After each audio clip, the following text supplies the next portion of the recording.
Hello, I'm David Hughes. Welcome to the Bhagavad-gita.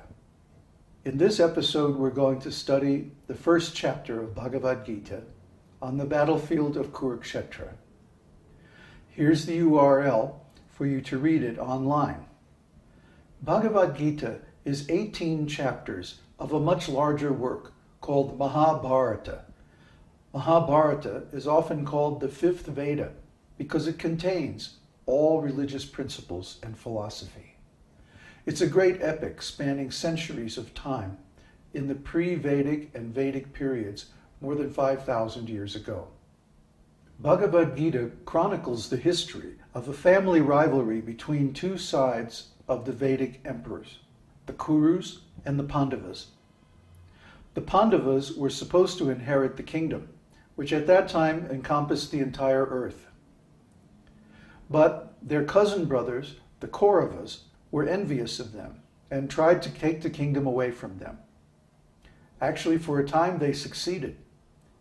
But then, through the agency of Lord Krishna, a huge battle was arranged that would settle the conflict once and for all. This was the Battle of Kurukshetra. As the Bhagavad-gita opens, Krishna and Arjuna are seated on the chariot ready to begin the fight. And Arjuna asks Krishna, "Please take me out between the two armies so I can see who is here for this great battle." So Krishna drives the chariot out in the middle of the two armies.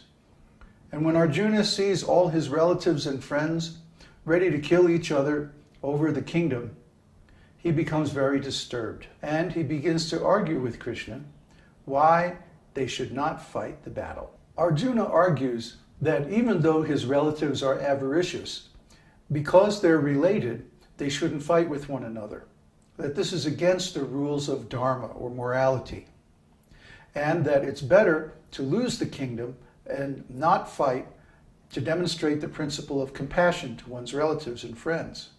His reasoning goes like this: if we kill the family members, then the religious rituals that are supposed to take place in the family will not happen.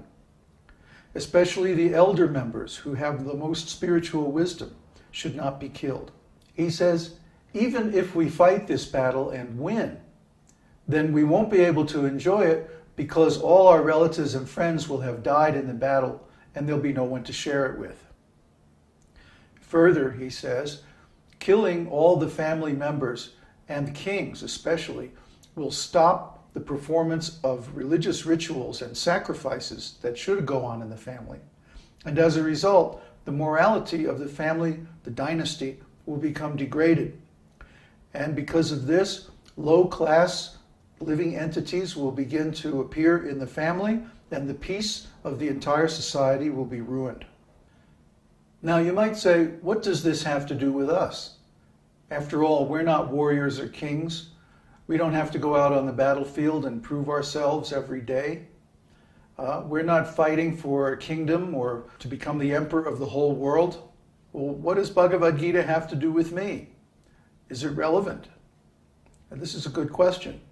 And actually, it's very relevant.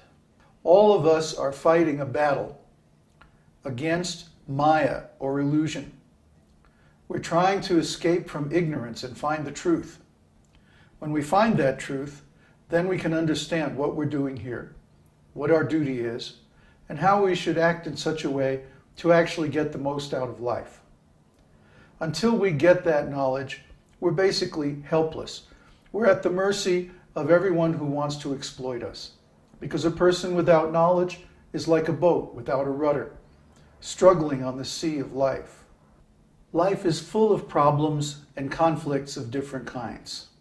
And how we handle those problems and conflicts determines whether we enjoy or suffer, whether we advance or are defeated in our struggle in life.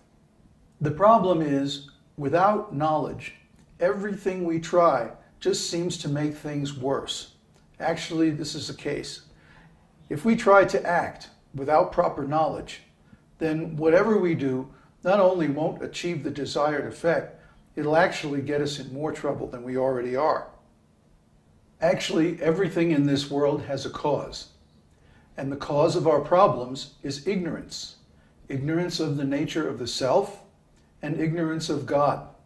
Bhagavad-gita counteracts this ignorance by giving actual knowledge of God, spoken by God himself. Now, God is very difficult for us to understand because of our limited intelligence. But when he himself explains himself, then we can understand very easily because the explanation is so clear and perfect. This is Bhagavad-gita, God speaking about himself and our relationship with him. The Gita teaches us that taking shelter of God, worshiping and serving him with all our energy and resources, is the actual solution to the problems of life. Those of us who have accepted this solution experience that this is true. Not only does God give perfect knowledge, and contemplation of God leads to perfect understanding, but he also protects the surrendered soul. One who serves him is guaranteed never to come into difficulty at any time.